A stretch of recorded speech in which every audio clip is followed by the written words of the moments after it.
Hello friends, how are you? Our video today.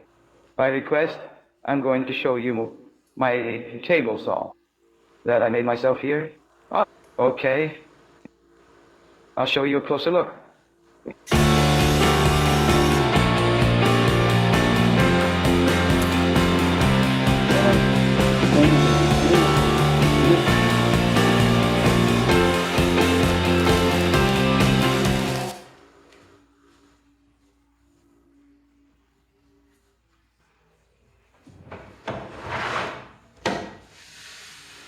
On the top I put a PVC laminate.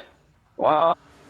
And on both sides I put this fabric. It's the metal that we want to see.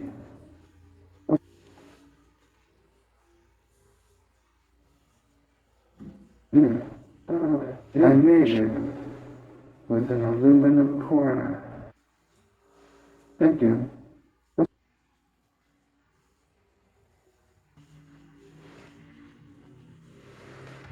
Thank you. It has a rail. I'll show you a little closer look. Well, here I made a rail with two 20 and 20 metals. And I pass the screw, which is a tightening here. And then it slides from one side to the other. The table is not very big. It doesn't have a very large range. But I really use it for narrower pieces, which is where it can sometimes get a little complicated with a manual saw. This part here at the bottom is the wheel that I only put in because there is a screw here to help raise and lower the saw. So there's a plus here kind of design, a minus. So I turn it this way and it lowers. I'll turn it here and you'll see the saw blade. Well, in the case of my saw, a 10-inch blade, it reaches. In total, it's 75 millimeters. So I'm going to lower it here, just a little so we can follow. It lowers very slowly, which is cool because we can reach a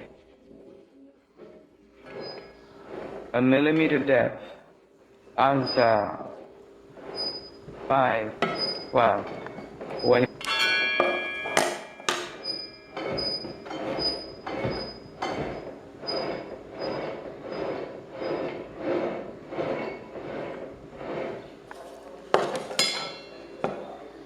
well, do you see I'm at 52 millimeters?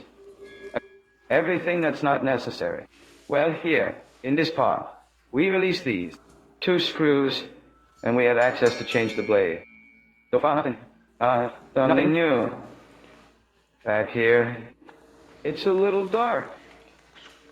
Back here is the exit of from the dust chute. Down here, it's still on top of a pallet, but I'm going to replace that possibly with a caster. I'm not sure yet. Okay, now we're going to go to the inside of the saw. Okay guys, looking here at the inside of the saw, then I'll show you the elevation part here in detail, which I filmed before installing. Well, this one here is installed on the bench. And as you can see, here from the shaft to the motor is a small distance, less than a palm. And here's something I added after assembling. The elevation system was this here. On both sides, let me move it a little so you can see both sides at the same time. That's it. I put this crossbar here with these casters. This caster is swivel. And what is it for? It helps to help this table here. After lifting it, it doesn't make any lateral movement, so it prevents it. So turning the wheel here. As you can see, it's a very smooth movement. But it keeps it in position. Now it's started to move. Then I don't know if you'll be able to see it very well, but anyway, it makes a path.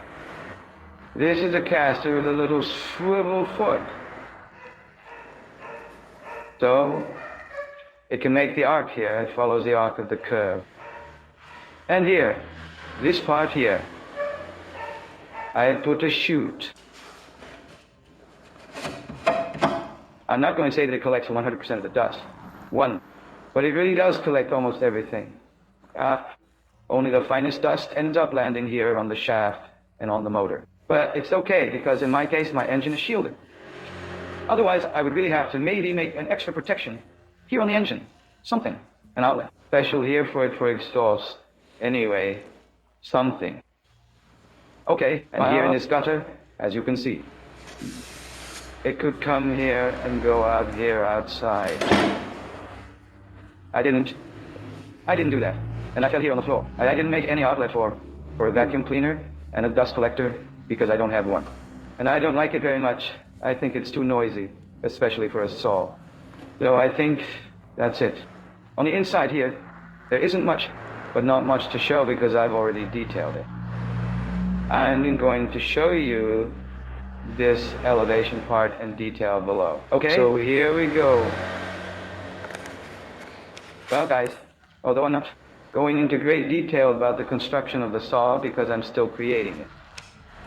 But the hardest part is this elevation system here, which I'm going to show you here.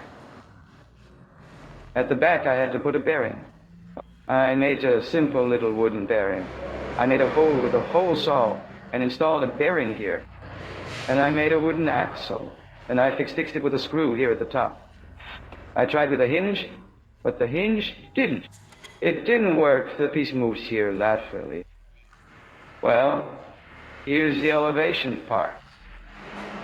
I made these two arms. They are fixed here up by a corner bracket. And here below I made this cart, which also has the corner bracket. These axles here are mobile, right? And I placed a 3/4 threaded bar. So as I rotate here, that part of the car there goes backwards, allowing with which this wire. So this, right? So that's it. It turns very smoothly. I've already done a test with weight 2. I've already put the engine and the axle up there, and it worked perfectly. So you can see there that the car keeps turning. It's lightly touching the base. You can see that it has some clearance because if it keeps pressing here against this floor, you'll have an extra floor so it takes it.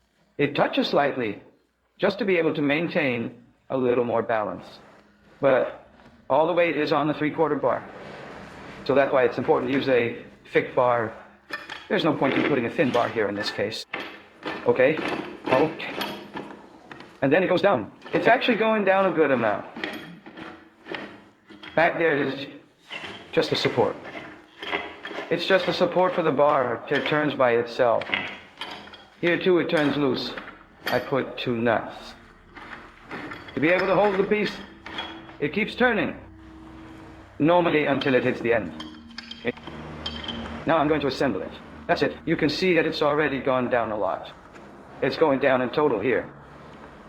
22 centimeters, which is more than enough. Okay, and here's the first slide I made.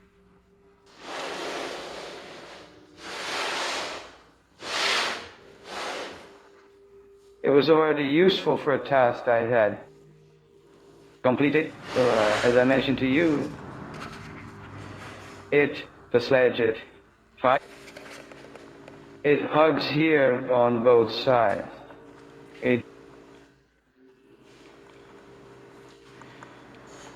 And ends up sliding over the counter.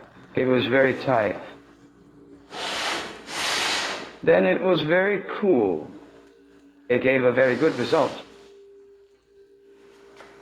It's the on and off switch, my socket, 3-phase socket, so it doesn't need to be a wire. It's an electric phase motor, so it doesn't need to be a very thick wire, right? So that's it. I hope you enjoyed it, and that if you have any questions, you can ask them here. A hug to everyone. See you next time.